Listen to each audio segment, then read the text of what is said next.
Middle east में चल रहे संकट के बीच सरकार ने घरेलू एयरलाइन कंपनियों के लिए एविएशन टरबाइन फ्यूल यानी एटीएफ की कीमतों में बढ़ोतरी की है।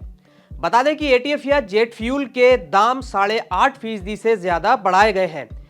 इससे दिल्ली में जेट फ्यूल का रेट 1 लाख रुपए प्रति किलो लीटर से भी ज्यादा हो गया है। आज 1 अप्रैल से लागू हुई बढ़ोतरी के बाद एटीएफ का दाम दिल्ली में 1,04,927 रुपए प्रति किलो लीटर हो गया है, जबकि पिछले महीने ये रेट 96,638 रुपए प्रति किलो लीटर था।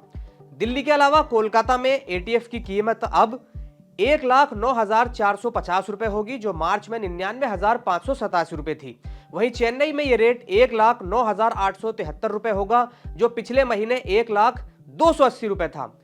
दिल्ली, कोलकाता और चेन्नई के मुकाबले मुंबई में जेट फ्यूल अभी भी सस्ता होगा। आज से लागू हुई बढ़ोतरी के बावजूद मुंबई में जेट फ्यूल का रेट 98,247 रुपए होगा, जो पिछले महीने 90,452 रुपए था। गौरतलब है कि मुंबई उन प्रमुख शहरों में से है जहां एटीएफ का रेट सबसे कम है। बात करें एटीएफ की कीमतों में इस बढ़ोतरी की, तो इसका सीधा असर हवाई यात्रियों पर पड़ने की संभावना है। दरअसल जेट फ्यूल महंगा होने से हवाई किराए में वृद्धि होने की आशंका है। जेट फ्यूल में बढ़ोतरी का बोझ एयरलाइन कंपनियां ग्राहकों पर डाल सकती हैं। एयरलाइन कंपनियों की तरफ से फ्लाइट टिकट महंगे किए जा सकते हैं। जेट फ्यूल के दाम बढ़ाने का फैसला ऐसे समय पर लिया गया है जब हाल ही में नागरिक उड्डयन मंत्री के राम मोहन नायडू ने 30 मार्च को राज्यसभा में कहा था कि देश में अगले 2 महीनों के लिए एटीएफ की पर्याप्त सप्लाई उपलब्ध है।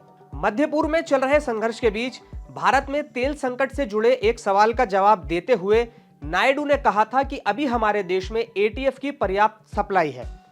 सामान्य प्रोसेस यह है कि एटीएफ का जितना भी उत्पादन होता है उसका लगभग आधा हिस्सा घरेलू खपत के लिए यूज होता है, जबकि बाकी आधे का निर्यात कर दिया जाता है। उन्होंने यह भी कहा था कि हमारे पास अभी अगले 60 दिनों के लिए बिना किसी रुकावट के सप्लाई मौजूद है और हमें अपने देश में एटीएफ के उत्पादन में किसी भी तरह की समस्या आने की कोई आशंका नहीं है।